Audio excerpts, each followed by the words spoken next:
Isang magandang hapon po mga kalingap. Ito po ulit si Kuya Mail. Yan, maraming salamat po sa inyong pagsuporta. Yan, sana po tangkilikin ninyo ang mga vlogs namin. Yan, syempre si Kalingap Rab, Kuya Bal at Ate Edna Vlogs.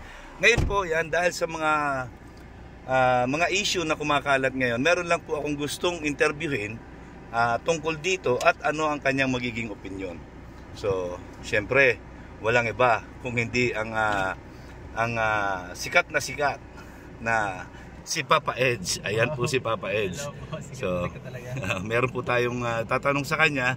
So, eto na po, tara let's. So, yan po mga kalingap si Papa Edge. Papa Edge yan, sinamantala ko yung pagkakataon habang break time muna natin.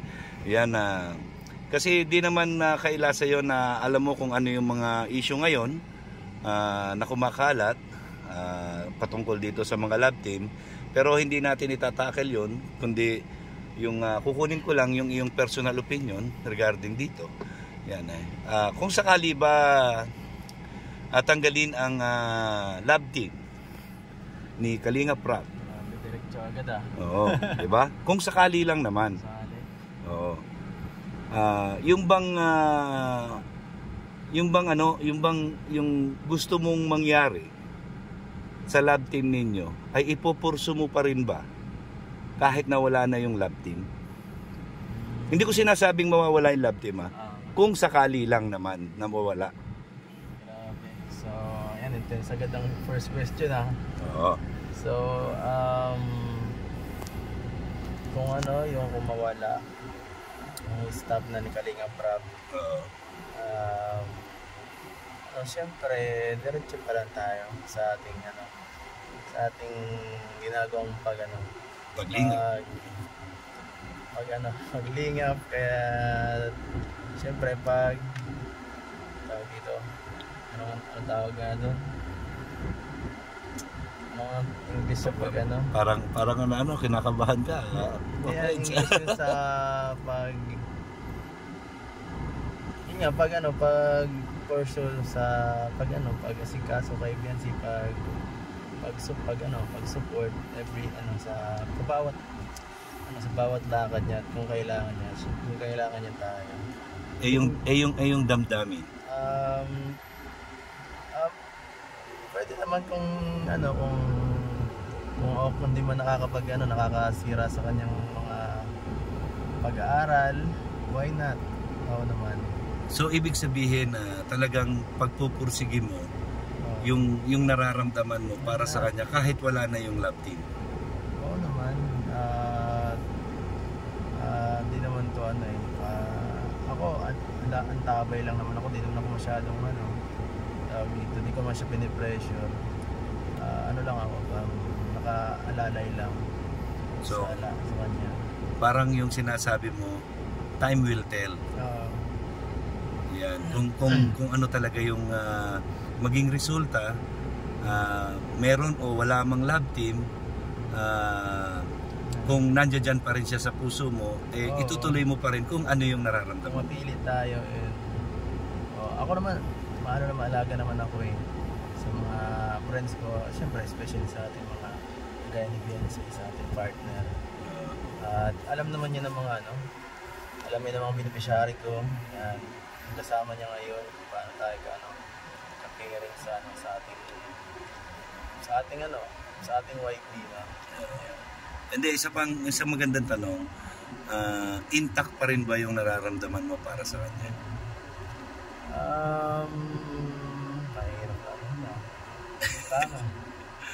mahirap medyo kasi medyo ngayon busy siya kaya mahirap din siya sa hagilapin. Pero ayun, gumagawa na ako ng paraan para medyo kita kayo, magkausap kayo, magkasama kayo. Sabi mo na ako sa boarding para mag-abot ng mga kung anong anik-anik. Mga kailangan pagkain or something. Wow, ang sweet naman.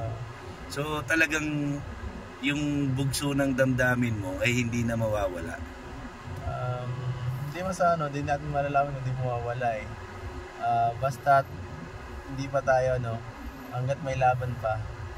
Laban lang. Laban lang. Yan, handa ka talagang maghintay. At hihintay tayo hanggat pwede pa. Grabe. Maghihintay tayo hanggat pwede pa. So ibig sabihin, hindi ka magsasawa, nandiyan ka lang palagi, anytime na kailangan ka niya, anytime na meron kang time para puntahan siya, pupuntahan mo talaga. Grabe. So ibig sabihin, ganyan mo kamahal si wifey. Siyempre naman. Agoy! Ginoo ko, shout out sa mga EDSenians dyan. Narinig nyo po mga kalingap. Ano? So ngayon, doon sa mga issues ngayon na lumalabas, ikaw ba personal, apektado ka pa? Hindi. Kasi normal lang yung ganyan. Dami naman ang gumawa sa amin ng ganyan. Mapasikat man o hindi na vlogger. Wala na, hindi na ako nakakaramdam ng kasi hindi naman mahalaga yung opinion nila Yung ginagawa mo, nasa tingin mong tama, oo. Kung siguro sila Rab na maapektuhan ako, kung si maapektuhan ako. Yung taong mahalaga lang makakapekto sa akin, hindi mga ibang tao na wala naman sa buhay kong parte. So, ibig sabihin, hindi mo binibigyan ng importansya yung mga taong nagsasabi ng kung ano-ano na kasamaan or kung ano-anong kasiraan sa mga ginagawa ninyo ni Beyonce sa inyong love team o sa kung ano man yung meron kayo, di ba? Kasi kahit mo susundin yun, kung yung taong yun ay ang gusto lang naman isirain ka, parang pinagbigyan mo lang sila sa gusto nila lalo. Tama. Parang saka dito wala naman silang alam sa mga nangyayari dito. Tama. Bakit baga sila makikialam sa atin pa dito? Yun mo yung purpose nila manira lang. Yun talaga yung content nila. Hayaan nila natin sila sa gusto nila. Kung yun talaga sa kanila, yun lang ang pakay nila, wala silang masawa. Ang papakita na lang natin sila ng ang kabutihan para lalo silang mas mainis.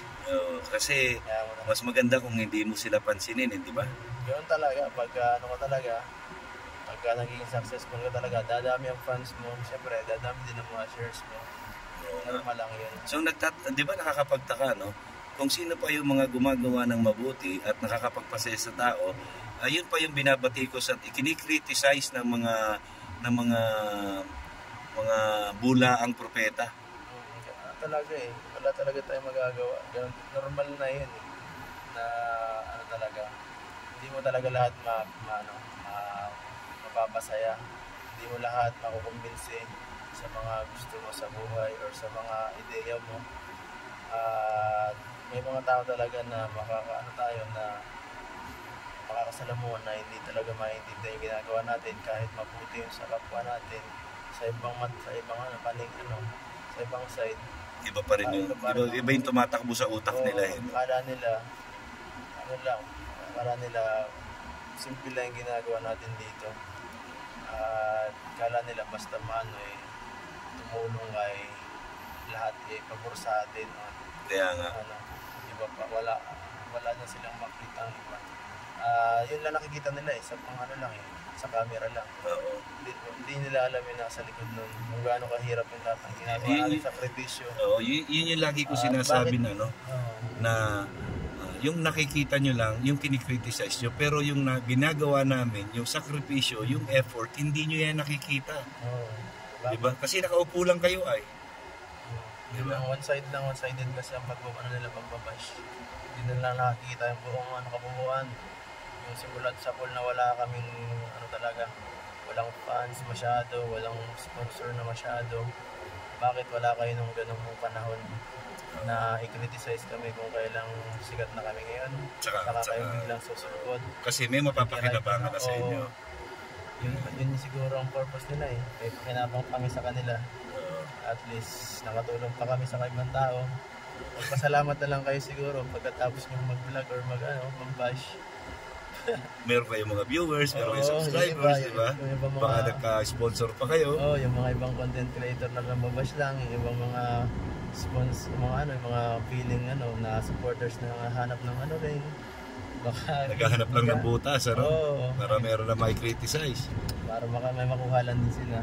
So iba tayo, no? Pag-usapan naman natin ngayon yung kamusta na kayo ni wifey? Okay naman po, wala namang dati lang yun naman wala Masaya naman. Yan. Wala bang pasabog na kung ano man. Hindi ko wala. Kasi pag nakikita ko kayo sa velvet box grabe. Nakinikilig yung puwet ko ay. Grabe, nanood ko pala. Oo Lagi ako nanonood nun sa velvet box Wala naman, so lang, dati lang rin naman ang aking samahan. Sweet pa rin. Oo naman. Pagka kulang kami sa isa't isa. Walang ilangan. As is na kayo, no? As is na kayo at saka palagay na yung loob nyo sa isa't isa. Oo naman. Saka yung kumbaga ba alam niyo yung limitations niyo sa bawat isa, yung respeto niyo sa bawat isa. So, ayan, maraming salamat yan. Sana wag magbago yung pagtitinginan yung dalawa. Sabi ko nga, 'di ba, magnininong ako diyan. Hindi ko alam kung saan ako magnininong, basta magnininong ako diyan. Ano masasabi mo sa mga patuloy na tumatangkilig at nagsusuporta sa inyong love team? Siyempre, salamat po sa lahat ng mga supporters natin dyan since day 1 ng EDSI at iba pa. Grabe po, tumagal tayo nito, magdadalawang taon na tayo na sa tambalang ito at siyempre hindi ko po masasabing magiging ganito o mas successful kung siyempre wala yung suporta nyo, wala si PNC at maraming salamat po. At yan, siyempre bilang ganti po, ito po mas bibigyan pa kayo ng mas marami pang masasayang episode. At ayan po, siyempre sana po ay magpatuloy pa yung ating samahan hanggang tumagal pa. Masasabi mo ba yung tandem yung dalawa yung inyong chemistry or yung pagiging love team ninyo ay blessing from God? Oo naman. Dahil sa kanya, sa samahan namin na ginawa ni Kalinga Prab sa NC ay siyempre yung aking marami akong na-purchase na-invest sa sarili ko sa aking mga personal. yung mga gamit ko, yung mga kotse ko, yung mga pa. Yan Mga lupain ko na binili. Nung day 1 ba, ini-expect mo ba na ganito ko kayo magiging kapopular sa social media? Hindi. Kasi siyempre ilang beses tayo na love team. Hindi ko alam. Nung una, hindi ko alam. Kasi may nadadagdag na supporters. Yung una, siyempre, kasi nasakto lang. Tapos yung kay Reyna, kay Erika. Gada taon, siyempre, iba-ibang partner natin. May dumadagdag na supporter. Hindi naman ganun madami. Pero, nakakatulong. So, gaya nitong sa EDSI, gawa nung siguro sobrang tagal na. Madami na rin sa mga sa atin, mga fans na tumangkilig. At saka ito yung pinakamatagal mong love team, ano? Ito talaga, kasi karaniwan yung love team na pinakamatagal ko dati kay hindi man love team yung kay Reyna, sa tambalan lang sa mga. Tambalan, tandem lang yun. Parang kasi yung isa pa yun, di ba? Parang yun parang binigyan ng ibang meaning din yun ng mga nakikriticize iba ang gusto ng mga fans na masyado silang at yun. Pero matagal din yung kay Reyna, halos mag-isang taon din yun. Tapos ito pinakamatagal, mga isang taon at kalahati na kami. Pero still going strong. At yun, dahil dun, marami akong natulungan din, siyempre. Ayun nga, nakikita ko nga sa mga vlog mo. Kasi nakasubaybay din ako sa iyo sa mga pagcha-charity mo, believe nga ako sa iyo. Kahit ikaw lang mag-isa, talagang lumalakad ka, nakamotor ka lang, lumalakad ka talaga. Nung nagpunta ako sa isang lugar, ay galing na dito si Kalingap Edu. Kilalang kilala ka dyan sa Mituaka, sa may yung papasok yung sa may papunta San Pascual, sa San Pascual. kilalang kilala ka doon. So sabi ko, ibang klase talaga to si Edu. So kaya nga ako naman, nai-inspire ako pag napapanood kita, nai-inspire ako kahit na wala akong views, diretso lang ako sa paggawa ng mabuti, pagtulong sa paraan na kaya ko. Yeah, so maraming salamat sa iyo, Papa Eds, na pinagbigyan mo ako sa interview. Ito sana maulit ito ulit. Interviewin kita ulit dahil ito yung minsan hinahanap sa akin ng mga nag-note sa akin yung pag-interview ko sa iyo. And maraming salamat ulit sa iyo. Kay Biancy ba? Kay YP, wala ka bang message? Message ko ay sana ay sana ay pagbutihin mo sa iyong pag-aaral, at siyempre yan ang pinaka maiaano natin sa iyo, magiging parang achievement siyempre ng Kalingap. At yan, pagbutihin mo lang, magpakabait ka lang palagi, para siyempre mas maging Matati.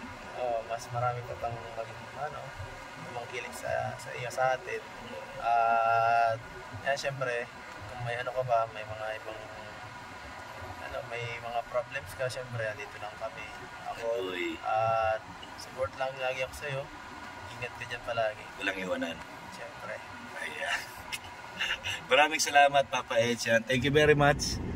Ayan, yan po mga kalingap, si Papa Eds. Maraming salamat at pinagbigyan tayo. Yan, hanggang sa muli. Bye-bye po. Bye-bye. So yan po mga kalingap. Pauwi na po kami. Yan, maraming salamat kay Papa Eds sa ating pag-interview sa kanya. Yan, God bless po sa lahat.